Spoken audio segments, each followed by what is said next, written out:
which side are you on? Women, they think about that a lot.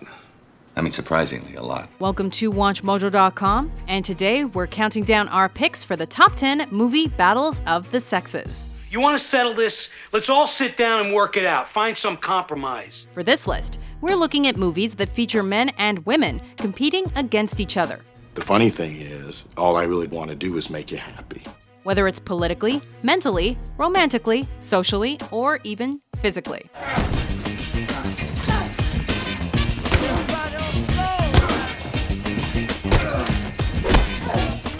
Number 10, Basic Instinct. Obviously. In this neo-noir erotic thriller, Michael Douglas's Nick Curran is a detective with a chip on his shoulder and something to prove. I'm working my ass off. I'm off the sauce. While Sharon Stone's Catherine Trammell is a crime-writing murder suspect with all the right moves. It's nice. His weapons are physical, hers are carnal. He gave me a lot of pleasure. He threatens litigation. Are you arresting me? She uses manipulation. I go with the flow. Basic Instinct expresses the power struggle of gender rivalry so well that it's hard to tell who to root for, particularly since the audience is brain-teased right along with the characters. Could I change into something more appropriate? It's especially creative to keep the viewer this confused as to whether they should be scared or seduced. Oh, it's not really the same thing now, is it? Number 9, How to Lose a Guy in 10 Days. True or false? All's fair in love and war. When fate sees an ad executive and a magazine writer both landing dates with each other on the pretense of secret, spiteful work-related bets with their associates, it's a race to see who wins this battle of the sexes. So, I was thinking that I could start by dating a guy and then drive him away. This rom-com is a spoof that gender wars don't always have to be malicious or mean-spirited, because it delivers amusement that sees both sides as the butt end of the jokes. Oh, you are already falling in love with me. I'm gonna make you wish you were dead.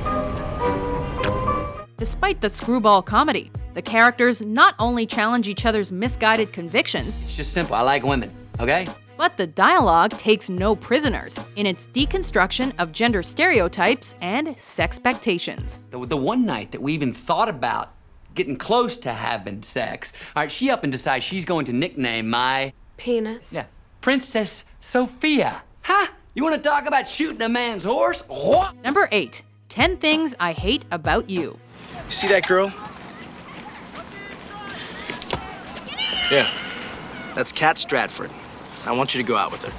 Even William Shakespeare knew that the Battle of the Sexes was an entertainment goldmine when he wrote the play that inspired this film centuries ago. I know Shakespeare's a dead white guy, but he knows his shit, so we can overlook that. Contemporary revisions of The Taming of the Shrew often modify the story of a man hired to humble a feisty woman into becoming dating material into a more balanced lesson on why relationships are about sacrifices and compromises. You embarrassed the girl. Sacrifice yourself on the altar of dignity and even the score. At the same time, this particular film also reminds us that true love can never be forced nor suppressed. It's not every day you find a girl who'll flash someone to get you out of detention. And it does this by exposing each character's deep down vulnerabilities. Let me love you. Number 7, Boomerang. I'm sorry, it's just that, what you said was pretty pathetic. In Boomerang, Marcus is a prideful player with no shame in his game. I am Mr. Romance when I meet a woman, and then once I hit it, I lose interest, but that ain't my fault. But he gets a taste of his own medicine when the tables are turned on him by his new female boss. I'm sorry, you see, I'm in charge of marketing. No, that's impossible. Focusing mostly on the sex part of the sexes battle, this movie is the no-holds-barred, R-rated comedy that shows us what happens when men get treated like the sex objects they pursue. Nothing. That's what sex is to you, nothing. It also features a who's who cast of 90s comedy acts that help the protagonist deconstruct what men and women want from one another. I told you that Angela and I are just friends. Which is what it takes to help him decide on his own interests. It's because of the white man's fear of the sexual potency of black balls. Number 6, What Women Want. I hear what women think. Speaking speaking of what women want, this movie title dares to ask and answer that question by blessing a male chauvinist like Nick Marshall with the supernatural ability to hear their thoughts. Ladies and gentlemen, Nick Marshall is a sex god! For a guy like him, however, the gift is also a curse. It's a curse. Are you kidding? Chock full of social commentary, this is an insightful observation and celebration of the differences between genders. Well, you know, boys and girls think very differently about sex. It's all made especially clear when Mel Gibson's character finally understands women well enough to see them as more than mere conquests. I found out all about you. And the more I found out, the more you dazzled me. It also gives him an opportunity to fall for Darcy, the ultimate object of his affection. My hero. Number 5. Entrapment. I said this is called entrapment. No, actually it's called blackmail. Entrapment is what cops do to thieves. Entrapment outdoes itself not only for its cool cat and mouse pretense of insurance investigator versus art thief context, but also with the excellent will they or won't they chemistry that fights itself between Sean Connery and Catherine Zeta-Jones. I don't know. You're just gonna have to trust me. Rule number 2, never trust the naked woman. Not only do their motives, pursuits, and age difference test their allegiances, the two also operate under incredible circumstances that include multiple heists, international travel, and Y2K. Happy millennium. Sometimes a lack of trust is what divides the sexes into battle, and this pair crosses that laser-hot line. I trusted you! I trusted you! Where is it? Number 4. Mr. and Mrs. Smith. You ain't as bad as you're cooking, sweetheart. This battle of the sexes is about as literal as it gets, seeing as it's about a married couple going out of their way to murder each other action movie style with all the guns and bombs they can get their well-trained hands on. What is that called? Marriage. Incidentally, their marriage is failing enough for them to seek therapy, made all the more complicated by how much they use all this violence for foreplay. You really expect me to roll over and play dead? Well, you should be used to it after 5 years of marriage. 6. This kind of black comedy lets couples and would-bes laugh at what keeps them together through the roller coaster ride of what keeps them apart. That's marriage, right? Yeah, you take your best shot and... Oh, we redid the house. We did. Yes, we did. Number 3. Anchorman, The Legend of Ron Burgundy. You be a woman. I'll be a man. When news anchor Ron Burgundy's TV station decides to be progressive by hiring a talented anchorwoman named Veronica Corningstone. Ms. Veronica Corningstone. It seems that deplorable sexist Ron is caught between being offended and aroused. It's terrible! She has beautiful eyes and her hair smells like cinnamon! But when she proceeds to threaten his very employment there, the real TV airwaves war begins. You're watching Channel 4 News with 5-time Emmy Award-winning anchor Ron Burgundy and Tits McGee.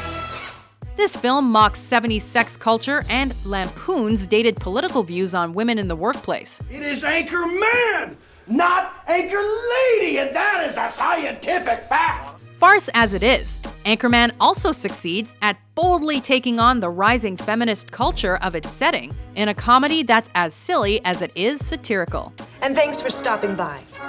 But mainly, stay classy. Thanks for stopping by. Stay classy, I'm Ron Burgundy. Thanks for stopping by. Stay classy. Number 2, The War of the Roses. So let's hear it. Come on. Let's hear it. Let's hear it. Michael Douglas and Kathleen Turner don't need to play assassins or competitive co-workers to be violent arch-nemeses here. All their characters need is a marriage license. You were happy because I was dead? I was happy to be free, like a weight had been lifted. It's the story of Oliver and Barbara, a newlywed couple that starts off so seemingly happy with children, riches, and all. Are you happy? I'm more than happy. I'm way past happy. I'm married. That a long-term relationship can only follow a downward direction before it lands in divorce court. I want a divorce. The victor of this battle of the sexes wins the house, bragging rights, and battle scars from their multiple death matches. You will never get that house. This movie dares to be dreadfully dark and is all the more successful for it.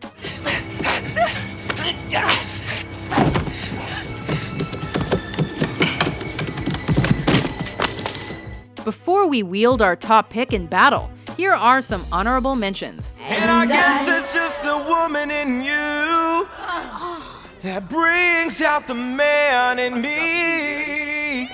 You think that I nag you? That's all you do! All you do is nag me! I lose a promotion because of some idiot prejudice. The boys in the club are threatened, and you're so intimidated by any woman that won't sit at the back of the bus. Now, you said you wanted to talk about something. Yeah. Number 1, Kramer versus Kramer. I want my son. You can't have him. This realistic drama is about a divorce and child custody battle performed by top-tier actors in their career primes, and is the quintessential battle of the sexes film. What do you call it then? A success? The marriage ended in divorce. I consider it less my failure than his. Taking no specific sides and making no explicit claims on its winner. It's a 5-time Academy Award-winning examination of fatherhood and parental responsibility. Mommy couldn't stay anymore. It was because she couldn't stand me, Billy. She didn't leave because of you. She left because of me. Family values and priorities are the themes covered as we walk through Ted's growth from negligent to near excellent dad. Daddy. I love you. I love you too. When the wife who left him returns for her child after achieving her own success, we're well beyond a battle of the sexes and embroiled in a tug of war. Do you agree with our list? You bitch! Which movie battles of the sexes did we miss? For more gender-bending top 10s published every day, be sure to subscribe to WatchMojo.com. I'll do it in the morning.